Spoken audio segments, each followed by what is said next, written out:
The first time I saw the corn stalks piercing through a blanket of snow, I felt an inexplicable chill run down my spine. Living in the Midwest, I was no stranger to the harsh winters and the barren fields that came with them.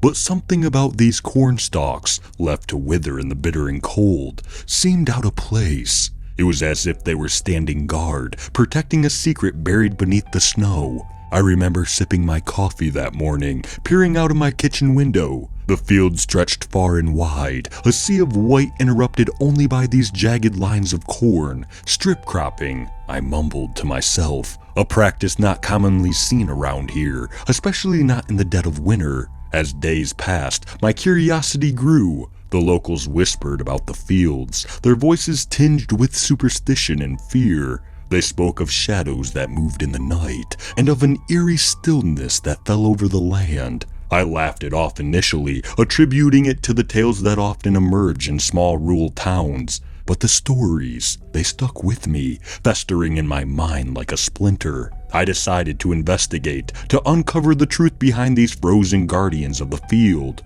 Little did I know, I was about to unearth a horror so deeply woven into the fabric of these lands, it would forever change the way I looked at the snow-covered cornfields of the Midwest.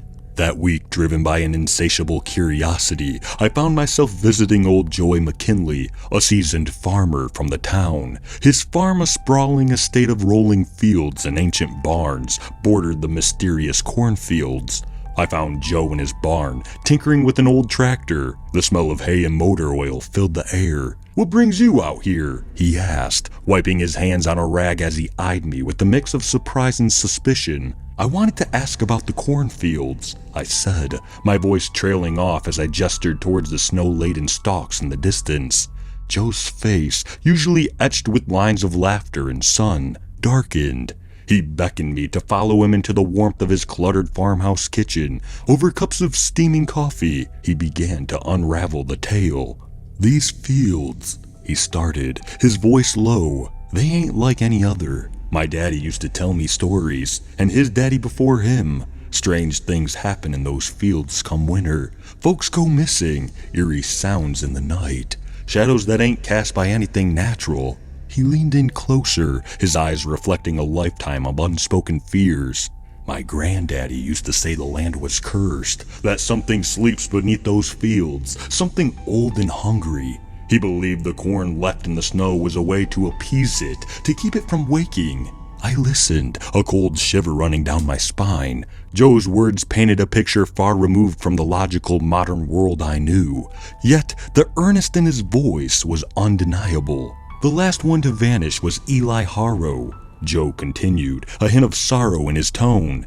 "He owned most of the land once, started acting all strange, muttering about voices in the corn. One day, he just up and disappeared. Some say he went too deep into those fields, uncovering something he shouldn't have." As I left Joe's farmhouse, the weight of his story hung heavy on my shoulders, the setting sun casting long shadows over the fields, and for a moment, I thought I saw something move between the rows of corn. A trick of the light, I told myself, but deep down, I knew I was lying.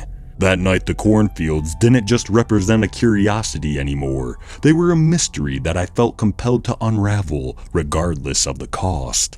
The following night, a reckless determination took a hold of me. I couldn't shake Joe's words from my mind, nor the haunting image of the cornfields under the moon's pale gaze. I decided to venture into the field after dark, a decision I would soon come to regret.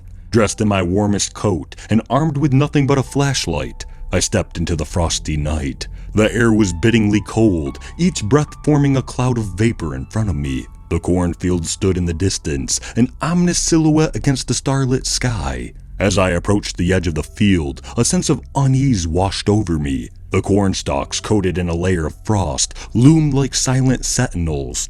I hesitated, but my curiosity pushed me forward into the maze of the withered plants. The world inside the field was different. Sounds were muffled, and the rustling of dry leaves seemed to whisper secrets in a language I couldn't understand. My flashlight cast eerie shadows that danced and swayed with the wind. Every so often, I thought I heard footsteps crunching in the snow behind me. But whenever I turned, there was nothing but an empty field. I wandered deeper, losing myself in the labyrinth of stalks. That's when I first heard it. A low guttural growl that seemed to come from all around me. I froze, my heart pounding in my chest. The sound was primal, full of hunger and anger. I wasn't alone. Panic set in, and I frantically tried to find my way back, but the corn seemed to twist and turn, disorienting me. The growling grew louder, closer. Then I saw it, a glimpse of something large and dark moving between the stalks, circling me. In a burst of adrenaline, I ran. The creature gave chase, its heavy footsteps thudding against the frozen ground.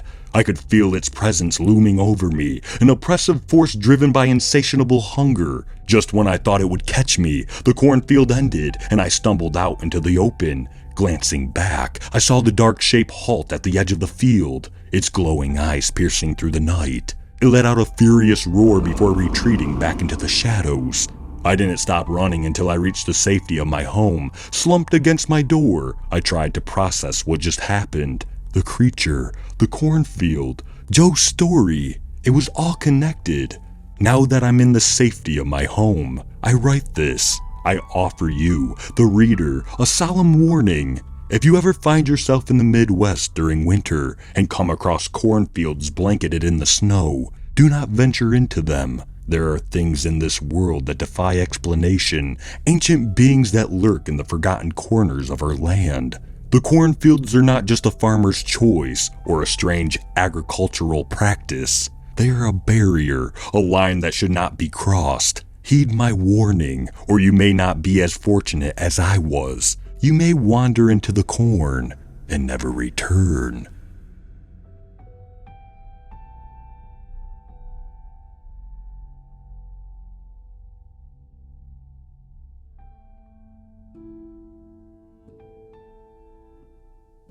Thank you for listening to Why Are There Cornfields in the Dead of Winter? If you enjoyed this story, please leave a like, and if you enjoy hearing stories from me, please subscribe and become a resident of Hill Street and let me know how I'm doing in the comments.